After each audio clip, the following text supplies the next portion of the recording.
Historias para Catecismo. La verdadera sabiduría cristiana se encuentra en el Catecismo. Escúchanos y disfruta cada día de una historia nueva que ilustre los principios doctrinales de nuestra fe.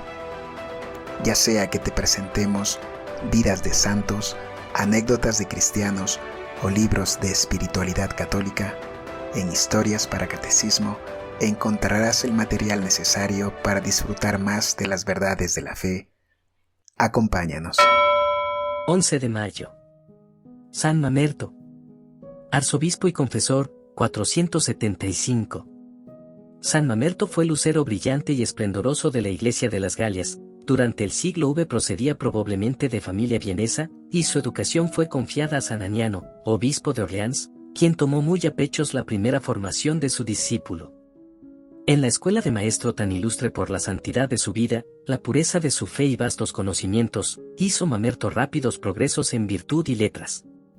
Refiere Surio que yendo Aniano desde Orleans a Arles el año 451, se detuvo en Viena, su pueblo natal, y se hospedó en casa de Mamerto, hombre acaudalado que, a la sazón, se hallaba en el artículo de la muerte, pero San Aniano le curó con solo hacer sobre él la señal de la cruz. En 463, San Mamerto ocupaba dicha sede, y su sabiduría y santidad son elogiadas por San Avito, uno de sus más egregios sucesores, y San Sidonio Apolinario, obispo de Clermont, no siendo aventurado afirmar que vínculos de amistad, y quizás de parentesco, unían a San Mamerto con las nobles familias de las Avitos y Apolinarios. Fuera de eso, tenía nuestro santo un hermano de nombre preclaro en la iglesia, el presbítero y poeta Claudiano Edicto, y, además, una hermana casada y un sobrino por nombre Petrello, pues ha conservado la historia cartas de San Sidonio Apolinario a Petrello para consolarle del fallecimiento de su tío Claudiano. Discusiones acerca de la primacía episcopal. Gozaba la sede de Arles desde antaño de muchos y dilatados privilegios. La de Viena, por su parte, daba nombre a la provincia, y se remontaba hasta los tiempos de los apóstoles, en la persona de sus primeros obispos. La creación de la metrópoli de Arles privó a la de Viena de algunos sufragáneos, y ello fue causa de que ambas sedes metropolitanas se disputaran durante largos años el título de primada. Ocurrió que poco después de su elevación al episcopado, asistió San Mamerto a los funerales de San Petronio, obispo de Die. La asamblea de los fieles eligió para sustituir al difunto a un hermano suyo, el sacerdote Marcelo, cuyo nombre figura en el martirologio a 9 de abril. El nuevo electo rehuyó el nombramiento y desapareció de la ciudad, ocultándose en una cueva, pero, descubierto poco después, condujeronle triunfalmente a San Mamerto para que le diera la unción episcopal. En vista de los tenebrosos manejos del partido arriano, apoyado por los burgundios o borgoñones, y dadas las instancias apremiantes de todo un pueblo, temeroso de que su elegido se ocultara aún en alguna soledad, creyó el arzobispo Mamerto que era obligación suya adelantar los acontecimientos y consagrar al nuevo obispo antes de prevenir al arzobispo de Arles, metropolitano de Die. Tal precipitación le acarreó serias dificultades. En efecto, Gondioc, rey de los burgundios, cuya política favorecía a los arrianos, protestó ruidosamente de tal desafuero, y el día mismo de su consagración fue apedreado el nuevo obispo y seguidamente desterrado. Por su parte, San Mamerto fue denunciado al Papa San Hilario como responsable de lo acaecido, pues había consagrado a un obispo fuera de su provincia eclesiástica. Dispuso entonces el sumo pontífice, engañado por Gondioc, que Leoncio, arzobispo de Arles, convocase un sínodo compuesto de 20 obispos, los cuales enviaron al sucesor de San Pedro a uno de sus colegas con una carta aclaratoria, firmada por los prelados. Contestóla el vicario de Cristo en 464, prescribiendo que San Verano, obispo de Vence, amonestase a Mamerto y recabase del mismo, en nombre de la Santa Sede, la promesa de abstenerse en adelante de hacer ordenaciones ilegales, so pena de verse depuesto del cargo y privado de todo privilegio. El propio sumo pontífice dirigió también, por aquel mismo tiempo, otra carta a los obispos de las provincias de León, de Viena, de las dos Narbonesas y de los Alpes, lamentando lo acaecido a Mamerto, e invitándolos a abstenerse de toda usurpación unos con otros, y a someterse a la autoridad del arzobispo de Arles, a quien concedía el privilegio de convocar a concilio las 5 provincias eclesiásticas. Recibió Mamerto esta amonestación con los mismos sentimientos con que, en otros tiempos, recibiera San Pedro la de San Pablo, y se sometió a las normas publicadas por los obispos en aquel sínodo. Años después, la sede de Die fue agregada a las sufragáneas de Viena, ello era una satisfacción que se hacía a la memoria de Mamerto. Por lo demás, el respetuoso silencio que el arzobispo guardó en tal circunstancia, pone bien de manifiesto su admirable humildad y su ejemplar sumisión a los mandatos del Papa. Las rogativas, 468. A otras pruebas sometió el Señor a su siervo. Viena no era ya aquella ciudad pía, regada y santificada con la sangre de tantos mártires. Los crímenes de los vieneses clamaban venganza al cielo, y le merecieron, juntamente con el abandono de sus santos patronos, los rigores de la justicia divina, como lo atestigua San Avito, discípulo de San Mamerto y más adelante sucesor suyo en el episcopado. Por aquellos días, escribe, presenciáronse en la ciudad de Viena pavorosos prodigios, aterrada estaba la gente, pues los incendios se sucedían sin interrupción. Ruidos lúgubres turbaban el silencio de las noches, y los desórdenes de la naturaleza parecían presagiar los funerales del linaje humano. Hasta las fieras hicieron irrupción en la ciudad vagando por el espacioso foro. Cundía el pánico en los ciudadanos, algunos de los cuales solo veían en tales sucesos tristes efectos de la casualidad, en tanto que otros los tomaban como avisos del cielo, cifrando su salvación únicamente en la divina misericordia. Por grande que fuese la amargura de su alma, esperaban con impaciencia la proximidad de la fiesta de la Pascua, confiando que el Señor pondría en aquel día término a sus males y ansiedades. Empero, la vigilia misma de Pascua, y en ocasión de hallarse reunidos los cristianos en la iglesia, prodújose en la ciudad formidable incendio. Interrumpiéronse las ceremonias sagradas, quedando solo el arzobispo en oración. Escuchó el Señor la férvida plegaria de su siervo en favor del pueblo y el temible azote se detuvo repentinamente, siguiendo afortunadamente a la aflicción la alegría pascual. Durante aquellas memorables vigilias, prosigue San Avito, concibió el santo pontífice la idea de las rogativas, y entre Dios y él fijaron las ceremonias y preces, que hoy repite el universo católico. Tratóse luego en conferencias privadas de la manera y fecha de ponerlas por obra. Temíase que el Senado de Viena se opusiese a ello, empero, la elocuencia y, sobre todo, las oraciones del digno prelado ablandaron los corazones de tal forma que, lejos de resistir, sus ovejas, compungidas, se adelantaron en la celebración. Los 3 días que preceden a la Ascensión, se dedicaron a preparar esta solemnidad mediante el ayuno, el canto de las letanías y las procesiones. Con el fin de probar el fervor de su grey, indicó Mamerto como estación del primer día, las iglesias más cercanas a las murallas de la ciudad. Para los días siguientes señaló un término más apartado y tal era la acendrada piedad de los fieles, que a nadie pareció demasiado larga la peregrinación. Tal fue la institución de las rogativas, por las cuales la ciudad se vio libre de las calamidades que la amenazaban. No queremos decir con esto que San Mamerto sea el autor de las procesiones anuales celebradas en muchas localidades para atraer las bendiciones del cielo sobre los frutos de la tierra, pues San Lázaro, arzobispo de Milán, que falleció en 449, ya las había instituido antes en la capital de su diócesis, pero a San Mamerto le cabe la gloria de haber restablecido esta devota costumbre, a la sazón en desuso, de haber agregado el ayuno y la oración y haber determinado los 3 días que preceden a la Ascensión. Valioso es a este respecto el testimonio de San Sidonio Apolinario. Existían indudablemente, escribe, preces públicas en tiempos anteriores a San Mamerto para impetrar del Señor la lluvia, el buen tiempo, etc., pero eran poco precisas, faltábales de ordinario fervor cristiano, eran poco practicadas y en cierto modo rutinarias e interrumpidas por abusivas reflexiones, por lo cual aflojaba la devoción de los fieles. Empero, en las instituidas por este santo prelado se ayuna, se ruega, se llora y se salmodia.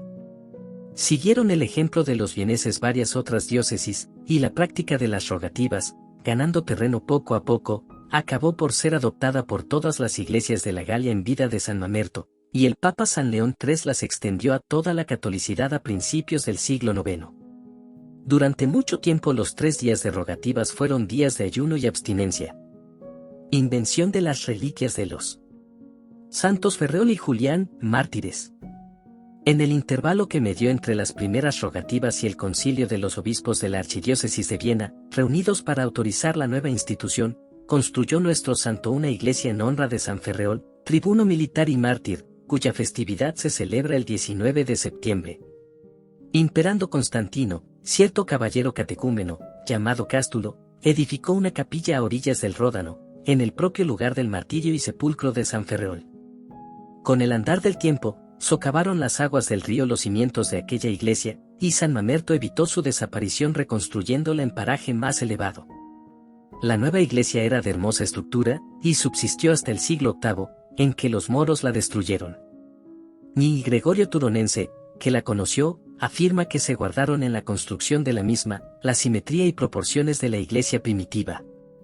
Estando yo de paso en Lyon, hospedado en casa del santo obispo Nicier, dice San Gregorio, ocurrióseme ir a Viena para orar ante el sepulcro del glorioso mártir Ferreol. Parecíame que, dada su antigua amistad con San Julián, patrono de mi tierra, no era yo menos hijo de este que de aquel. Recé, y, al terminar, alcé los ojos y vi encima del ambón 2 versos latinos que decían: aquí yacen los restos de 2 héroes del cristianismo, la cabeza de Julián y el cuerpo de Ferreol. Es San Julián, apellidado, de Brioude, por el lugar de su martirio, oriundo de Viena, y lo mismo que su amigo San Ferreol, tribuno militar, fue también condenado a muerte en tiempo de Diocleciano. Su festividad se celebra el 28 de agosto. Como San Gregorio pidiera algunas explicaciones al guardián de la iglesia, refirióle la traslación solemne de las reliquias de San Ferreol a la iglesia nueva en los días del arzobispo Mamerto, y del descubrimiento de la cabeza de San Julián. En el solemne acto de dicha traslación, congregáronse incontables fieles y muchos abades y monjes. Pasaron la noche cantando himnos sagrados y, de madrugada, comenzóse la excavación en el sitio donde se presumía se hallaban las reliquias. Al llegar a cierta profundidad, descubriéronse 3 ataúdes. Grande fue la perplejidad y sentimiento de todos, no acertando a distinguir cuál de los 3 era el del santo mártir. Mientras la incertidumbre sellaba los labios de los asistentes, surgió de entre ellos una voz que, inspirada de lo alto, dijo así: de antiguo se venía diciendo y era tradición muy popular, que la cabeza de Julián se hallaba encerrada en el ataúd de Ferreol. Abramos los 3 ataúdes, quizá descubramos con esta señal el cuerpo del santo mártir. Invitó entonces San Mamerto a toda la asamblea a orar con él e invocar al Padre de las Luces. Ábrense 2 ataúdes, pero nada indica el nombre de las reliquias depositadas en ellos. Ábrese el tercero y hállanse los despojos mortales de un hombre, que tenía la cabeza cortada, y que sostenía entre sus brazos otra cabeza. Tanta serenidad y frescura conservaban los rasgos fisonómicos, que parecía estar en plácido sueño. Inundado de gozo, exclama el santo obispo ante la concurrencia: sin duda, es este el sepulcro de Ferreol, y esta es la cabeza del mártir Julián. El pueblo responde a las palabras del pontífice con cánticos de júbilo. Seguidamente y cantando salmos, son trasladadas las santas reliquias a la iglesia preparada para recibirlas. Muerte de San Mamerto. Traslación de su cuerpo a... Mamerto consiguió reanimar el fuego sagrado de la devoción en su amada Grey, la cual gozó después de un periodo de tranquila paz, y, tras dilatada vida de incesantes trabajos, llamó Dios a su siervo para darle la corona prometida a los elegidos. Falleció el 6 o el 11 de mayo de 475. Sus restos descansan en la iglesia de los Santos Apóstoles, cabe el altar mayor. Grabáronse en su sepulcro 2 versos que dicen sencillamente su nombre y su dignidad. Sin mucho tardar ilustró Dios nuestro Señor los méritos de su siervo con portentosos milagros, cuya fama se difundió de uno a otro confín de las Galias. Y pues alardeaba la ciudad de Orleans de haberle dado la educación primera, de ello se valió para reclamar su cuerpo, apoyándose en la autoridad del rey Gontrán y del Papa Juan III. Consiguió en parte lo que anhelaba, no sin la natural protesta de los vieneses, a quienes se sustraían las venerandas reliquias de su padre y protector. Depositáronse en la iglesia de la Santa Cruz las preciosas reliquias de San Mamerto que los de Orleans consiguieron llevarse, y se fundó una colegiata de clérigos denominados mamertinos, los cuales cantaban el oficio divino ante las reliquias del santo. Celebrábase en Orleans 3 veces al año la conmemoración de San Mamerto, a saber, el 11 de mayo, día de su festividad, el 13 de octubre, aniversario de la traslación de su cuerpo, y el 14 de noviembre, aniversario de la de su cabeza. Las reliquias eran llevadas procesionalmente en 2 urnas de plata. En el siglo XVI, durante la guerra feroz de los hugonotes contra las reliquias y relicarios, estatuas e iglesias y todas las obras de arte reunidas en ellas al cabo de los mamertinos, el sepulcro del santo fue profanado y sus huesos reducidos a cenizas. Los enemigos de la religión tienen, en todas partes, de común, el odio a todo lo que se halla más cerca del trono de Dios, cuáles son los santos, y, por ende, sus sagradas imágenes. En todas las revoluciones ateas ha habido furibundos iconoclastas, para quitarse de delante permanentes acusadores de sus vicios y crímenes.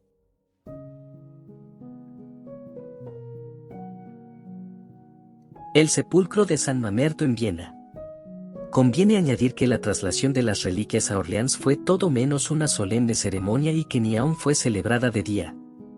Es tradición muy antigua que los restos del santo prelado fueron sigilosamente sustraídos, y el dictamen de la arqueología concierta en esto con la tradición popular. Inhumado Mamerto en la iglesia de San Pedro, cuya fundación remonta al establecimiento del cristianismo en Viena, pasó aquel templo por las mismas vicisitudes que la ciudad, asolada sucesivamente por los borgoñones, los francos y los sarracenos. Solo quedaban algunos restos de la basílica primitiva a principios del siglo X, cuando el conde Hugo, que reinaba en Viena en nombre de su pariente Luis III el Ciego, emprendió la restauración de la iglesia y abadía de San Pedro. No relegaron al olvido los arquitectos los sepulcros de los santos, que eran incentivo de la piedad de los fieles. A aquella época debe atribuirse la restauración del sepulcro de San Mamerto, el cual fue colocado a la sazón en el presbiterio, al lado de la epístola, bajo un arco embutido en la pared y frente al sepulcro de San Leoniano, fundador de la abadía. Despareció pronto tal armonía y disposición, pues, peligrando las reliquias fue tapiado dicho arco, y se ocultó el sarcófago tras tosca pared para evitar profanaciones. A pesar de ello, esas providencias para conservar el precioso depósito de nuevas depredaciones fueron insuficientes. Antiguos documentos dan fe de que, en 1026, todavía existían dichas sagradas reliquias. Empero, cuando en 1251, por orden del Papa Inocencio IV, se procedió al levantamiento de los cuerpos santos de aquella iglesia, ya no se menciona el de San Mamerto. En aquel intervalo sobrevino el rapto de sus principales reliquias. Perdióse más adelante la memoria de su sepulcro, de modo que, en sucesivas restauraciones de la iglesia de San Pedro, a fines del siglo XVIII, no se hizo nada para evitar que desapareciera, bajo una capa de mortero y yeso, el epitafio que ya nada indicaba. En 1860, practicáronse excavaciones en la pared del ábside de San Pedro, descubriéndose el epitafio de San Mamerto, y más abajo una tumba que, según los más competentes arqueólogos, tiene todos los visos de la época en que falleció el santo. Una abertura que había sido practicada en la pared anterior confirma la violación de las reliquias. Al levantar la tapa de la tumba, reconocióse fácilmente que solo quedaban los pocos huesos del cuerpo allí depositado que no alcanzó la mano del raptor, con lo cual quedaba confirmada la tradición. En el mismo año de 1860, una comisión de eclesiásticos, médicos y arqueólogos inspeccionó atentamente estas sagradas reliquias, las cuales, por decisión de la autoridad episcopal, fueron reconocidas como auténticas de San Mamerto. Todo ello concordaba con la tradición de Orleans. Los sagrados fragmentos, olvidados más que respetados por el tiempo y las revoluciones, consérvanse en varios relicarios en la iglesia San Mauricio de Viena, y se exponen a la veneración pública. Atribúyense a San Mamerto varias obras hoy perdidas. Consérvanse 2 homilías suyas insertas en la patrología, una sobre las rogativas y otra acerca de la penitencia de los ninivitas. San Mamerto es tenido por el segundo patrono de la Iglesia de la Santa Cruz de Orleans, invócanle en el orleanesado contra la rabia, y en el delfinado contra las epidemias. En otras regiones le han tomado por patrono los bomberos. Celébrase su festividad en varias diócesis de Francia.